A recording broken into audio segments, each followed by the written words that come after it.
Le top de 19h, les infos du soir sur Radio Sénégal, Ibrahim Sadi. Bonsoir à tous. À la une de l'actualité, Dakar qui abrite une conférence internationale sur les migrations. Le président Macky Sall, à l'ouverture des travaux, a insisté sur l'ampleur et la complexité du phénomène. 60 milliards de francs CFA, c'est le montant de 4 conventions de financement signées ce matin entre le Sénégal et l'Union européenne, un montant destiné à renforcer le système judiciaire, la formation et l'emploi des jeunes. Et puis, l'avant-projet de loi du Code de déontologie des fonctionnaires soumis à l'appréciation des partenaires sociaux, une initiative qui entre dans le cadre des concertations entamées entre les différents acteurs concernés par le document. À suivre dans la deuxième partie de cette édition, les sports, la rubrique politique du mardi et la revue de presse signée Aaron Diouf. Tiaba sec de l'autre côté de la baie vitrée. Mais d'abord, cette alerte météo. La météo qui annonce que la mer sera très agitée de Saint-Louis aux îles du Saloum. Une agitation qui court de ce mardi jusqu'à jeudi midi. Les vagues pourraient atteindre 2,50 m, suffisant pour mettre en danger la vie des pêcheurs. La météo leur conseille de ne pas aller en mer. Le prévisionniste Pape Ngor Ndiaye est joint au téléphone par Mamadou Thior.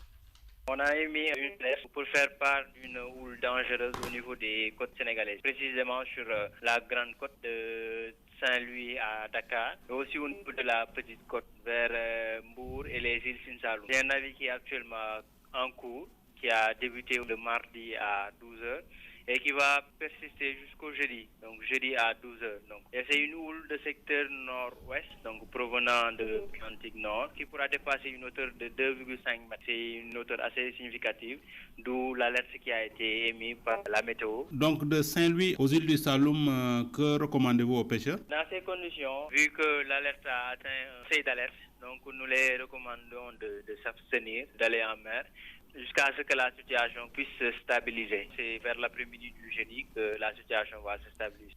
Voilà, Papa Ngor Ndiaye, prévisionniste à l'ANACIM au téléphone de Mamadou Thior. Dakar qui abrite depuis ce matin une conférence internationale sur le thème migration, gouvernance et développement, le temps de l'action. Durant 3 jours, les participants, une centaine venus d'Afrique, d'Europe et d'Asie ainsi que d'Amérique, vont échanger à terme, faire des propositions pour une amélioration des pratiques et politiques migratoires au service du développement et de la gouvernance en Afrique de l'Ouest. Il faut ajouter que l'Afrique de l'Ouest à elle seule accueille 7,5 millions de migrants originaires de notre pays africain. Maria Mamane.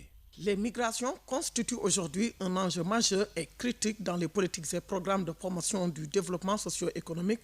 En Afrique de l'Ouest, les dynamiques migratoires présentent des réalités et des tendances qui interpellent les États membres de la CEDEAO. Selon une étude réalisée en 2015, en chiffre absolu, la Côte d'Ivoire est le pays qui accueille la population immigrée la plus nombreuse, avec plus de 2 400 000 individus, dont plus de 2 millions originaires d'autres pays de la CEDEAO. Elle est suivie par le Ghana. Par ailleurs, c'est en Gambie et en Côte d'Ivoire que le pourcentage d'immigrants est plus élevé par rapport à la population nationale. En somme, 86% des migrations ouest-africaines sont aujourd'hui intra-régionales et principalement frontalières. Un mouvement cette fois plus dense que les flux vers les autres régions du globe. Un autre constat, les migrations à l'intérieur des États constituent également un phénomène d'envergure en Afrique. En fait, au cours des 45 dernières années, l'exode rural a connu une progression fulgurante en Afrique de l'Ouest avec 80 millions de migrants de la campagne à la ville. La population urbaine est ainsi passée de 10 à 128 millions et si les tendances actuelles se poursuivaient en 2025, près de 60% de la population africaine devrait vivre en ville. Au total, ces migrations africaines, internes ou internationales, posent de réelles difficultés, notamment en termes de facilités administratives, d'opportunités d'insertion économique et sociale, de sécurité ou de respect des droits humains pour les migrants. Conscientes de l'ampleur de ce phénomène en Afrique de l'Ouest, les États, les organisations intervenant dans les migrations et leurs partenaires ont convenu d'organiser une conférence en Afrique de l'Ouest à Dakar notamment sur le thème migration, gouvernance et développement, le temps de l'action.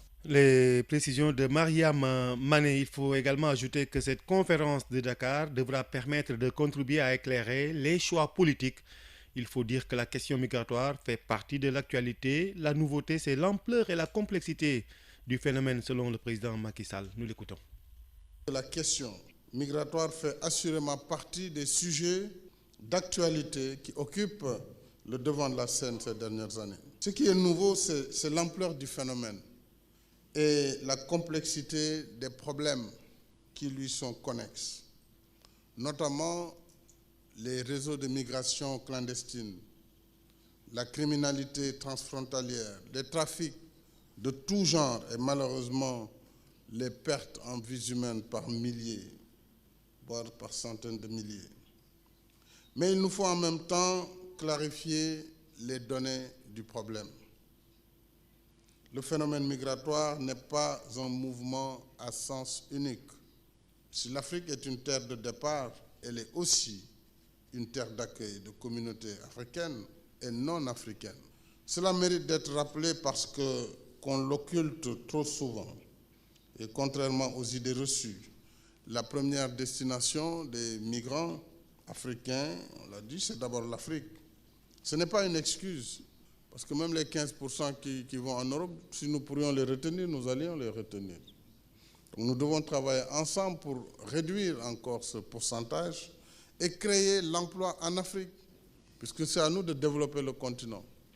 Mais il faut que l'Europe nous aide également dans le développement de ce continent par des mécanismes ensemble que nous pourrons mettre en œuvre. Et la question de la coopération et du développement reste plus que d'actualité. Voilà le président Macky Sall à la cérémonie d'ouverture de la conférence de Dakar sur les migrations en présence de l'ancien président ghanéen John Kufuor et du président de la CEDEAO Marcel de Souza, des propos recueillis par Mariama Mané. Il est 19h passé de 7 minutes et vous suivez les informations sur Radio Sénégal. L'État qui vient de signer 4 conventions de financement avec l'Union européenne, des fonds d'un montant de 60 milliards de francs CFA qui serviront à renforcer le système judiciaire, améliorer les schémas de formation, mais surtout consolider l'emploi des jeunes afin de freiner le phénomène de l'immigration clandestine, compte rendu à Ossissé. L'Union européenne met à la disposition du Sénégal une enveloppe de 60 milliards de francs CFA, des financements qui visent à renforcer la compétitivité des entreprises locales, mais également à créer des emplois dans des zones à fort potentiel migratoire afin de fixer les jeunes. Amadou Ba, ministre de l'économie et des finances. Le deuxième protocole est relatif au PASERSER. Ce projet, il vise à améliorer les conditions de vie des populations rurales des zones de départ des migrants, zone ouest, centre, sud et est du pays, pour réduire l'immigration illégale, lutter contre la pauvreté et soutenir la résilience des populations. L'autre volet de ces financements va porter sur le programme sectoriel Justice, un projet qui va aider à renforcer l'état de droit au Sénégal. Amadou Ba. Grâce à l'appui constant de l'Union européenne, le Sénégal a exécuté plusieurs projets pour améliorer le fonctionnement du système judiciaire et le rendre plus efficace aux fins de lui permettre de remplir au mieux ses missions. C'est ainsi que depuis 2012, notre pays a amorcé un recentrage sur les droits humains et les libertés fondamentales, tout en consolidant l'institution judiciaire. Concernant le blanchiment des capitaux et le financement du terrorisme, le Sénégal est en phase avec les standards internationaux, notamment avec la prise en charge des nouvelles recommandations du groupe d'action financière GAFI de 2012. Ces financements sous forme de dons vont agir à la fois sur la demande et sur l'offre sur le marché de l'emploi, mais également sur la qualification. C'est ainsi que des schémas de professionnalisation des jeunes sont préconisés pour une jeunesse mieux qualifiée. Adja aussi, c'est une énergie chère et insuffisante, des lenteurs administratives, un cadre réglementaire peu favorable. C'est entre autres les mots diagnostiqués par l'analyse des contraintes à l'investissement du secteur privé au développement socio-économique du Sénégal. C'est à l'initiative de l'unité de coordination de la formulation du Millennium Challenge Account Khadifal Koulibaly. En vue de la formulation du second programme du Millennium Challenge Account pour le Sénégal, l'unité de coordination en charge de cela a mené une étude sur les contraintes majeures à l'investissement privé. Le diagnostic relève des mots malins. La première, c'est l'énergie. La deuxième contrainte majeure, c'est le cadre réglementaire. Semi-malin. C'est le transport, le foncier, le coût du financement, les compétences entrepreneuriales et professionnelles. Et des mots bénins. Comme le cadre macroéconomique, le niveau de la sécurité et de la criminalité. L'économiste de l'unité de coordination de la formulation MCA, Amadou Alimbaye. L'énergie, c'est un facteur qui est transversal, c'est un facteur facteurs dont l'offre est assez erratique, c'est un facteur dont le prix est élevé. Le cadre réglementaire, c'est les impôts, en particulier l'administration fiscale, c'est la douane, c'est la justice, parce que derrière la justice, il faut voir l'exécution des contrats, et c'est aussi la régulation du travail. Les mots ainsi identifiés restent le remède. Le ministre en charge des infrastructures, Mansour Eliman Khan, est le point focal du gouvernement pour la formulation du second projet MCA. Le gouvernement a posé des jalons dans l'énergie. Déjà, de 2012 à aujourd'hui, la capacité de Sénélec a été augmentée. Le président vient d'inaugurer la première centrale solaire. Donc le mix énergétique est en place. Aujourd'hui, c'est de voir quelles sont les réformes qu'il faudra dans ce secteur à mettre en place. C'est de voir quels sont les incentives qu'il faudra mettre en place pour aider le secteur privé à prendre ce secteur d'énergie bras le corps et développer des projets. Des projets peuvent venir aussi du côté transport. Il ne faut pas oublier que le MCC, dans son premier compact, a quand même pris comme contrainte majeure le transport. C'est dans ce cadre que les routes ont été développées aussi bien au nord qu'au sud. Le Sénégal a été déclaré éligible à un second compact par le conseil d'administration du Millennium Challenge Corporation. Pour ce faire, il devra privilégier la collaboration, l'apprentissage, l'excellence, la responsabilité et la redevabilité.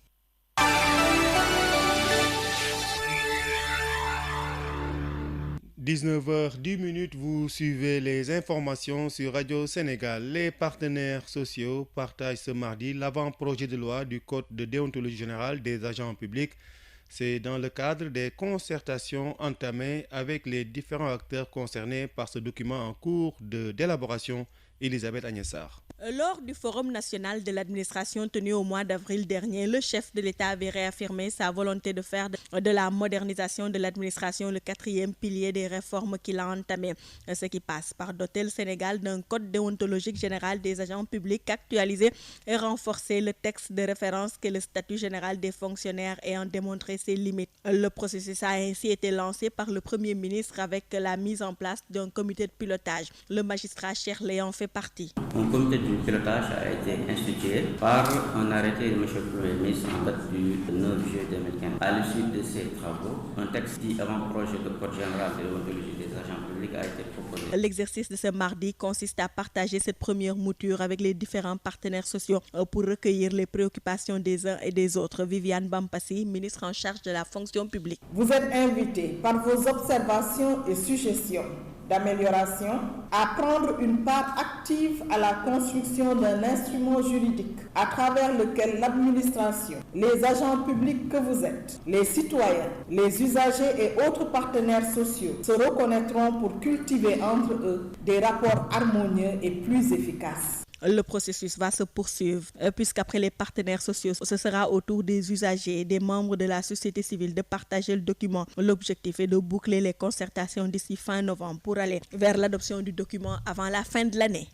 Et l'on reparle de l'inauguration du deuxième tronçon de l'autoroute à péage reliant Diamniadio-Sindia qui a été donc inauguré hier par le chef de l'État. Pour l'emprunter, vous le savez, il faudra débourser 1600 francs CFA. Un tarif qui a ses avantages et ses inconvénients, selon Gora Houma, le secrétaire général de l'Union des routiers. C'est bien de construire des autoroutes, mais il faut également assainir le secteur des transports à Ronagaï.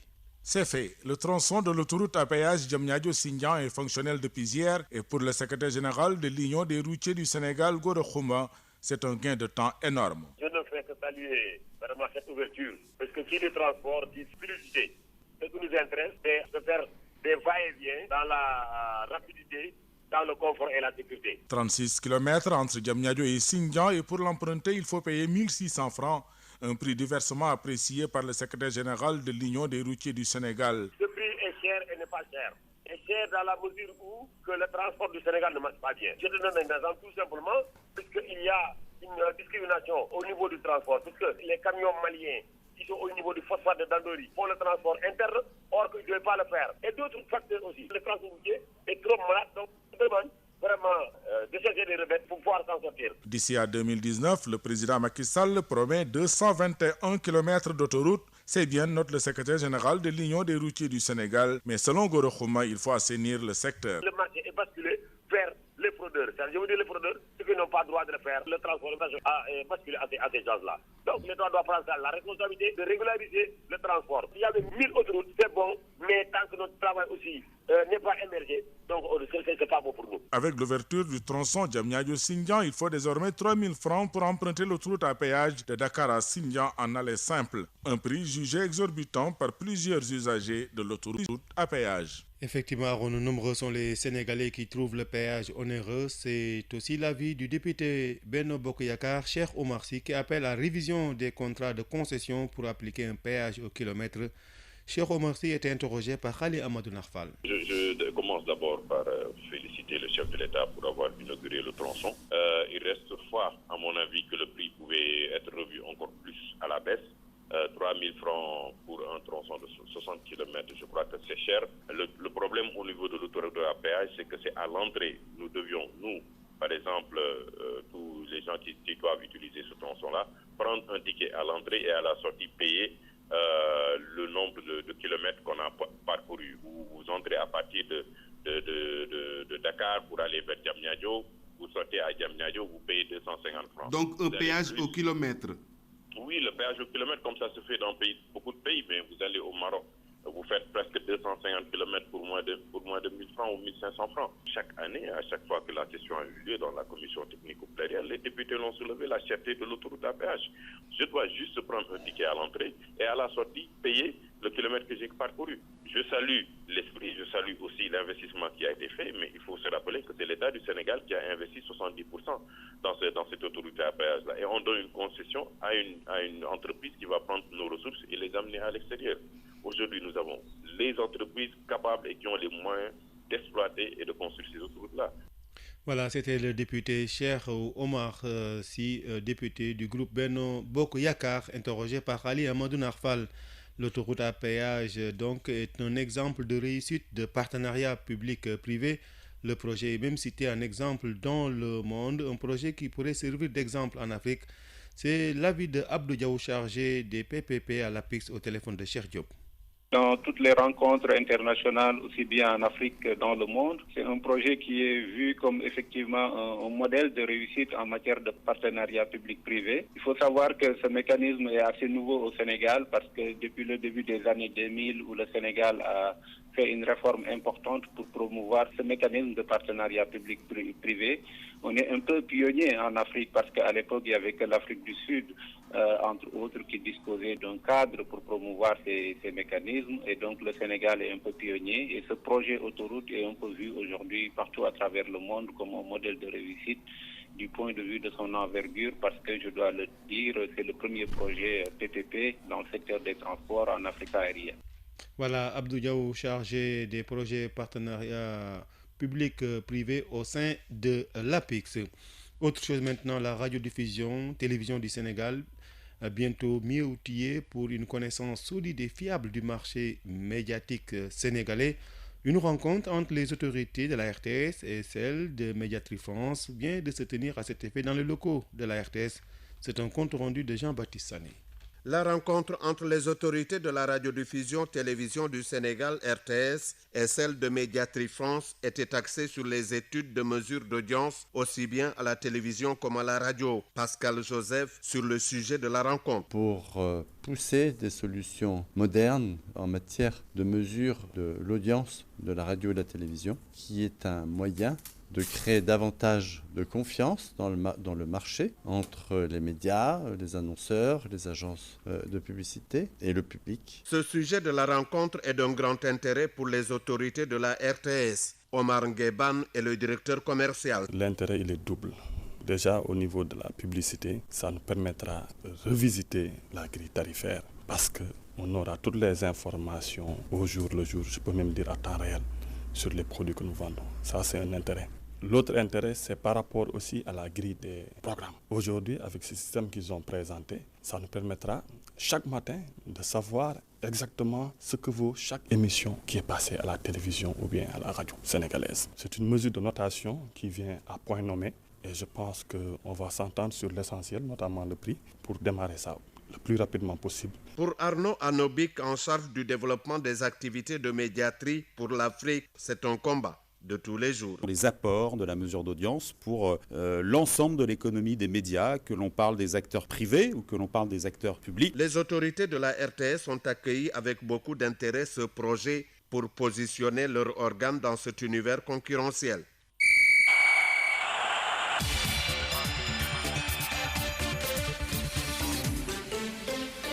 Le sport, le Sénégal vise au moins le podium au prochain championnat d'Afrique des moins de 20 ans, Zambie 2017. Il s'agit bien sûr de football.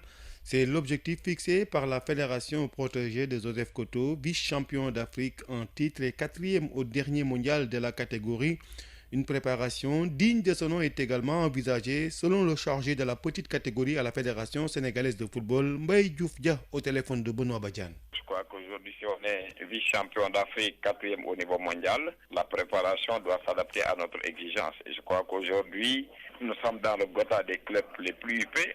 Donc, ça veut dire que nous aurons une préparation à la dimension de nos ambitions, qui n'est plus d'être deuxième, mais d'aller en finale et probablement faire mieux que nos aînés, d'être champion d'Afrique une fois, Inch'Allah. Une préparation à la dimension de vos ambitions, c'est-à-dire chercher des gros morceaux sur le continent pour des matchs amicaux bien? Probablement, parce que déjà, si le championnat professionnel démarre bien et qu'on est encore 4 ou 5 ou 6 journées dans les jambes, ça va nous assister. Parce que rappelez-vous que nous sommes la seule équipe a été en Coupe du Monde avec moins de 4 expatriés. Nous avons fait les qualifications avec uniquement des joueurs locaux parce que nous avions déjà une très bonne préparation. Toubab Diarra étant là, la Gambie, nous avons vu la Guinée 2 ou 3 fois, nous avons le Mali. Je crois qu'aujourd'hui, nous aurons une préparation, probablement avec le Mali, qui est un partenaire privilégié en matière de petite catégorie, parce qu'il y a un modèle à suivre. Je crois qu'aujourd'hui, nous n'avons aucune crainte sur cet aspect-là. Je crois que nous avons le centre Toubab Diarra, nous pouvons inviter qui nous voulons, et nous venons d'un tournoi international où nous sommes sortis premiers au Qatar. Je crois qu'aujourd'hui, l'équipe se bonifie au fur et à mesure de ces matchs. Je crois que nous allons vers des matchs extrêmement difficiles, mais nous allons défendre nos statuts parce que l'obligation que nous avons aujourd'hui, c'est de faire mieux, et faire mieux, c'est de remporter le trophée, Inch'Allah. Voilà Mbaye Diouf Dia, le chargé de la petite catégorie au sein de la Fédération sénégalaise de football. Et puis la première édition du championnat national de beach soccer au Sénégal prend fin ce dimanche. La finale de la phase test va opposer sur la plage des Parcelles Assainies, Olympique de Ngor à golf à partir de 17h. L'initiateur, par ailleurs, le coordonnateur du championnat, magnifie l'engagement des 14 clubs de Dakar et Saint-Louis en lice. Ibrahim Ndiaye Chita au téléphone de Benoît Badiane.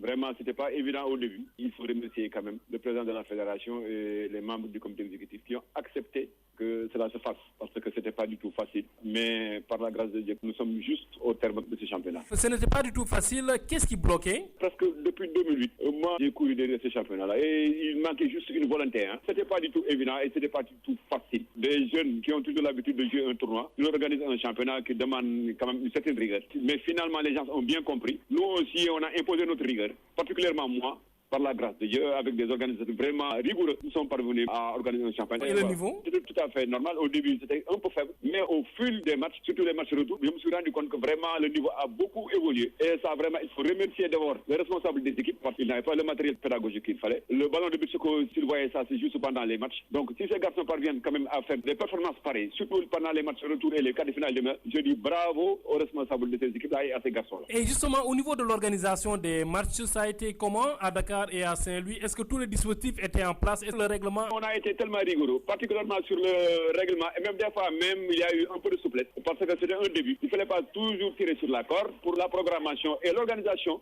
Je vous dis impeccable. Un premier championnat à Dakar et à Saint-Louis. Est-ce que pour la prochaine fois, d'autres régions sont ciblées? Mais tout à fait. Et je crois qu'à partir de l'année prochaine, ça sera encore plus.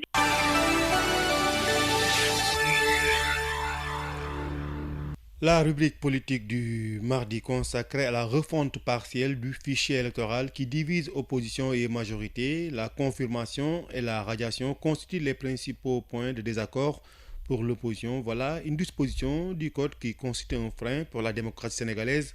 Le spécialiste en élection Ndiaga Sylla, l'invité de mardi politique, passe au crible la refonte partielle du fichier électoral. Il est interrogé par Aaron Agaï. Monsieur Ndiaga Sylla, la commission technique de revue du code électoral a remis son rapport au ministre de l'Intérieur. Il y a 4 points de désaccord entre la majorité et l'opposition. Il s'agit notamment de la refonte du fichier électoral. Alors, en quoi ce point est essentiel pour l'opposition? Il n'y a pas eu un désaccord sur le principe, parce que les acteurs politiques quand même sont tous d'accord que ce fichier-là méritait effectivement donc une mise à jour beaucoup plus efficiente. Maintenant, c'est au niveau des modalités de mise en œuvre de cette refonte qu'il y a quand même eu des réserves de l'opposition.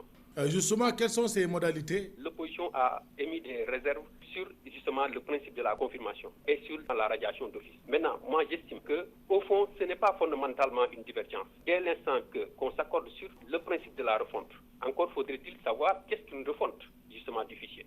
Parce que en dehors de la refonte, qui est une modalité de mise à jour, il y a ce qui est fait de manière annuelle, c'est la révision ordinaire des listes électorales, et il y a aussi une révision exceptionnelle qui se fait en année électorale. Mais ces deux procédures respectent un principe essentiel édicté par notre loi électorale, c'est celui de la permanence des listes électorales. Nous sommes dans un contexte où le fichier électoral qui a été bâti justement lors de la refonte totale de 2005-2006 est vieux de 10 ans. Et il est précisé que les cartes produites lors de cette refonte devaient avoir une durée de validité de 10 ans. Donc, à l'heure actuelle, l'essentiel des cartes produites lors de cette refonte sont arrivées à expiration. Mais l'autre élément du contexte, c'est que la CEDEAO a émis une directive qui voudrait justement que les pays de la communauté puissent instaurer une carte d'identité CEDEAO et une carte à puce. Alors, fort justement de ce contexte, mais aussi en tenant compte d'une recommandation forte des acteurs du processus qui voudrait qu'on simplifie les procédures, parce que le système électoral sénégalais est sécurisé, mais comporte quand même un certain nombre de lourdeurs. C'est pourquoi le gouvernement a voulu, à travers le renouvellement général des cartes d'identité, faire en sorte que ces cartes d'identité puissent tenir en même temps de cartes des électeurs. Alors, maintenant, il est vrai, on aurait pu simplement procéder à l'annulation de toutes les listes, comme on l'avait fait en 2005. Mais ici, le gouvernement s'est dit que nous avons un fichier constitué de 5 700 000 électeurs et dont la fiabilité a été attestée par la mission d'audit indépendant qui a été menée en 2011. Donc, il est quand même beaucoup plus judicieux de conserver en fait donc ces électeurs et de leur demander maintenant, lorsqu'ils vont se présenter devant la commission, s'ils veulent justement rester dans le fichier. Pour l'opposition, la confirmation et la radiation, c'est un coup dur pour notre démocratie. Vous partagez cet avis? Non, je ne suis pas de cet avis. Je pense qu'il y a eu des incompréhensions. Parce qu'en réalité, j'estime que selon la procédure qui est initiée, en réalité, il est dit au niveau de l'article 3 de la loi sur la refonte totale que l'électeur figurant déjà dans le fichier général confirme son inscription sur les listes. Alors, maintenant, même si en réalité on ne lui demandait pas de confirmer, mais il ne suffit pas, il n'a jamais suffi d'ailleurs dans aucune des procédures de mise à jour du fichier, de se présenter simplement. C'est-à-dire que lorsque l'électeur se présente, quel que soit le type de révision, il est tenu de formuler une demande. Soit une demande d'inscription, une demande de modification, une demande de radiation, une demande de changement de statut. Cela veut dire que nous devons comprendre, pour aller de l'avant, que ce principe de confirmation n'est pas institué pour des visées d'exclusion d'électeurs. Pour moi, il s'agit juste de tenir compte de la nécessité de nous débarrasser du stock mort des personnes décédées, des personnes qui en temps se sont déplacées sans modifier leur adresse électorale, des personnes qui ont perdu leur carte d'électeur ou leur carte d'identité, etc. Alors pour moi, ça permet effectivement donc de nous débarrasser de 300 000 personnes décédées, mais aussi ça nous permet effectivement de pouvoir réactualiser, ne serait-ce que les adresses en fait donc électorales. Donc pour moi, l'autre maintenant divergence, c'est au niveau de la radiation automatique. Parce qu'en réalité, à terme, on va maintenir dans le fichier l'ensemble des électeurs qui auront confirmé en fait leur inscription. Et le reste, évidemment, on va les radier d'office. Alors, c'est vrai que ce principe n'est pas conforme avec la permanence des listes qui a été édictée dans notre code électoral, mais il en a toujours été ainsi. Yakassila, expert en élection, Radio Sénégal vous remercie.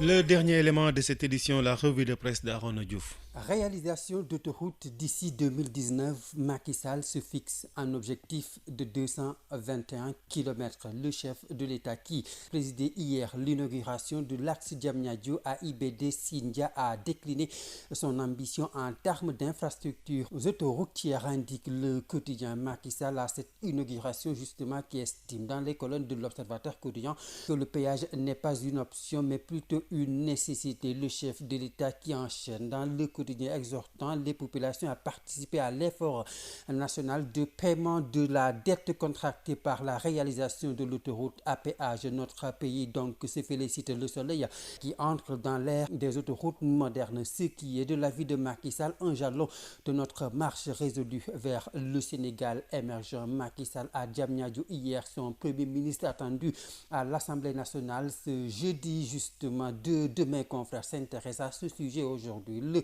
journal Enquête et la Tribune qui s'accordent au moins sur une chose. Le Premier ministre sera à l'épreuve du pétrole. Ainsi, affaire Petrotim, campagne agricole, respect des libertés, exonération fiscaliste. Enquête qui dresse les enjeux de ce grand oral. Un face à face avec la représentation nationale qui intervient. Rappel Hassan Baye du journal dans un contexte politique tendu dont le point de crispation et le débat sur les conditions contrat signé entre l'État du Sénégal et Petrotim Limited pour l'attribuer, nul doute que le feu du pétrole sera attisé par l'opposition au sein de laquelle des députés comme Mamadou Lamine Diallo vont saisir l'occasion, prédit mon confrère, pour relancer leur question. L'avenir du Parti socialiste qui inquiète dans la presse du jour, et cette question du Populaire dans son billet du jour: a-t-on atteint le point de non-retour au PS? En tout cas, la ligne de fracture entre les camarades ennemis des deux camps, pro-Tanor et pro-Khalifa, est nette, constate Samba Alaré. Pire, les deux camps se sont radicalisés et le linge sale qui devait être déballé devant les doyens du parti risque finalement, s'inquiète mon confrère, d'être lavé sur la place publique par des juges. Et c'est d'ailleurs une sorte de guerre des tranchées, estime l'Observateur quotidien au sein du Parti socialiste. Une bataille qui perdure et qui ne donne point l'air de s'estomper, parce que finalement dans la mêlée l'on ne se suffit guère des querelles intestines, l'on entame la bataille judiciaire, et dans des conditions telles, regrette Samba Alar du Populaire, comme dépassé par ces événements, la camaraderie risque de ne pas y survivre. D'autant, explique mon confrère biétiste, que les initiatives internes qui voulaient recoller les morceaux n'ont pas donné grand-chose. De ce point de vue, analyse Hassan Samb de Rewmi Quotidien, avec la crise qui sévit au Parti socialiste, il serait important de repenser les coalitions. Certes, elles sont nécessaires, reconnaît le commentateur du journal, pour gagner des élections dans un contexte de multiplication démesurée des partis politiques, mais elles recèlent des vices graves de fonctionnement pour les partis, et surtout de la part de certains de leurs militants qui rêvent de les voir acquérir leur indépendance. Tirant donc les leçons d'une crise pour toute la classe politique sénégalaise, Rewmi Quotidien de rappeler alors qu'il sera important pour l'avenir de voir comment soutenir un candidat et éviter de se mêler à son gouvernement pour de petits postes ministériels qui ne permettent pas en réalité de contrôler grand-chose. Voilà, la revue de presse signée Arnaud Diouf met un terme à cette édition. Mais avant de vous quitter, un rappel des titres. Notre capitale qui abrite depuis ce matin une conférence internationale sur les migrations. Le président Macky Sall, à l'ouverture des travaux, a insisté sur l'ampleur et la complexité du phénomène. 60 milliards de francs CFA, c'est le montant de 4 conventions de financement signées aujourd'hui entre le Sénégal et l'Union européenne. Un montant destiné à renforcer le système judiciaire, la formation et l'emploi des jeunes. Et puis l'avant-projet de loi du Code de déontologie des fonctionnaires soumis à l'appréciation des partenaires sociaux. C'est une initiative qui entre dans le cadre des concertations entamées entre les différents acteurs concernés par le document. Mise en nom de cette édition, Thiabasek, assisté de Masek Gassama. À la réalisation, André Nawel Tchandoum Ibrahima Khalil Goudjabi. Bonne suite des programmes sur Radio Sénégal. Merci.